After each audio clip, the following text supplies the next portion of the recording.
adventures. All right, greetings, guys. We have a treat today, and I have the Taurus M44 Tracker 2-inch Talo edition. Now, this revolver is safe. There is nothing in the cylinder.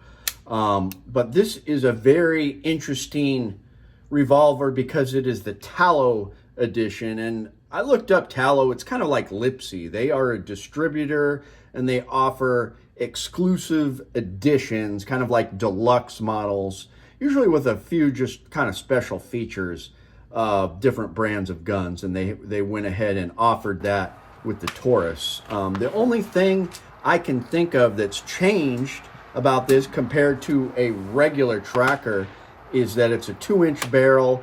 I think they had a different grip, and the sights are different. It's got the fiber optic blade fixed front sight, rear gutter sight that's fixed, obviously.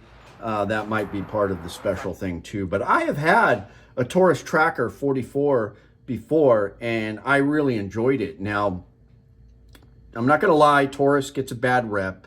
They have had some quality control issues throughout the years. I think they've gotten better, and I've never had a problem with their revolvers. The Taurus Tracker 44 Magnum in a 3 or 4 inch configuration was my first 44 Magnum, and it did fine. Now, I'm not going to shoot heavy loads out of this because this is my buddy's Tim. My buddy Tim is letting me borrow this, so I'm not going to shoot buffalo bore out of it, but I have before in my Taurus Tracker, and that's something you probably don't want to do long term. I think you could rattle some of the parts out if you did a lot of that, but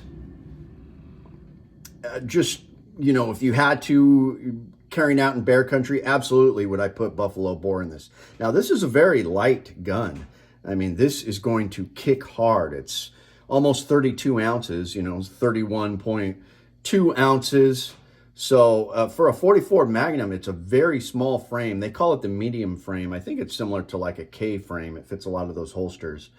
But in the old days on the buffalo bore boxes, they would say only fire this 44 Magnum, 200 grain bear load through a Ruger. And that was because some of the really old ancient Smiths were exploding. So this, I have shot heavy underwood and buffalo bore out of a Taurus Tracker 44 mag, no problem. It was painful to shoot, kicked really hard, but you could do that. So this could be a viable bear protection in Alaska, absolutely.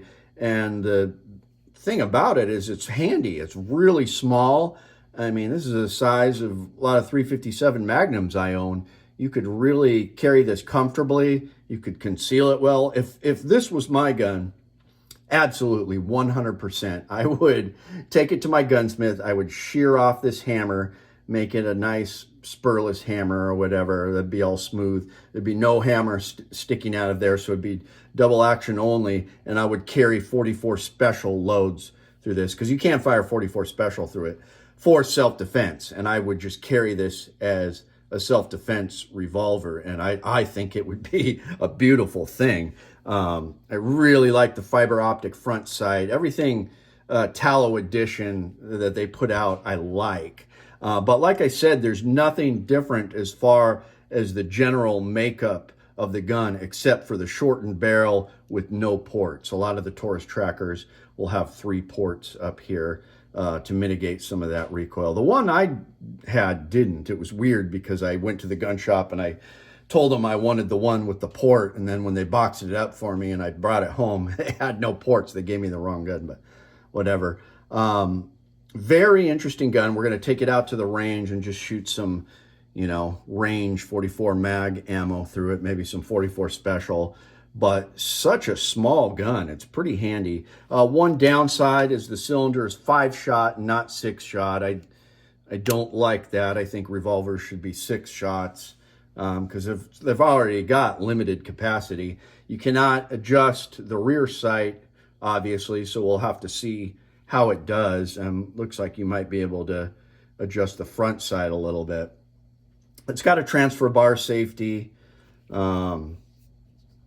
Like I said, this barrel is non-ported. I like how they give the extra material there. It's got the matte stainless finish, stainless steel body, medium frame they call it. I think it's a great option, and these are pretty affordable. The MSRP was like $719, so you could probably find one of these below that. So very affordable, very lightweight, feels great in the hand. Now he added a Hogue grip on here. I think they come with the rubber grip with the ribs, which are okay. I don't mind the Taurus grips, but like I said, I've had a Taurus tracker. I had no problems with it.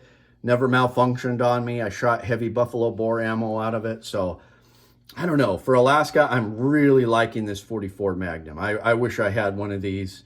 It probably wouldn't be a bear defense gun. Like I said, I would take this hammer off and I would carry 44 special defensive loads just in the waistband holster, and this would be a sweet little personal protection revolver.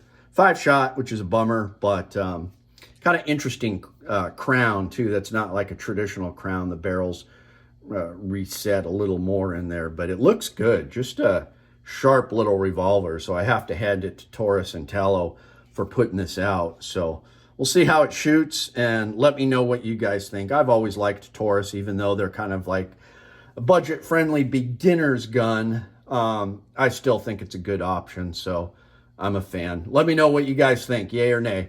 All right, guys.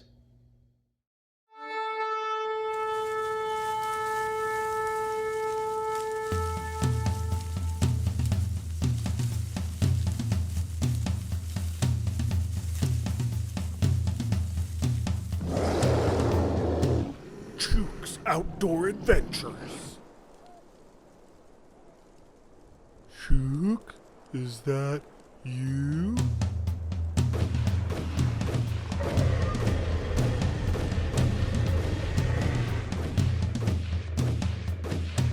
No! Fucking Chuke!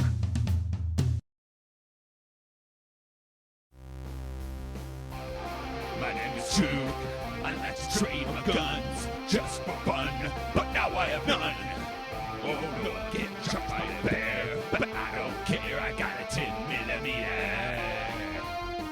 Chuke's Outdoor Adventures. Watch you all die every time.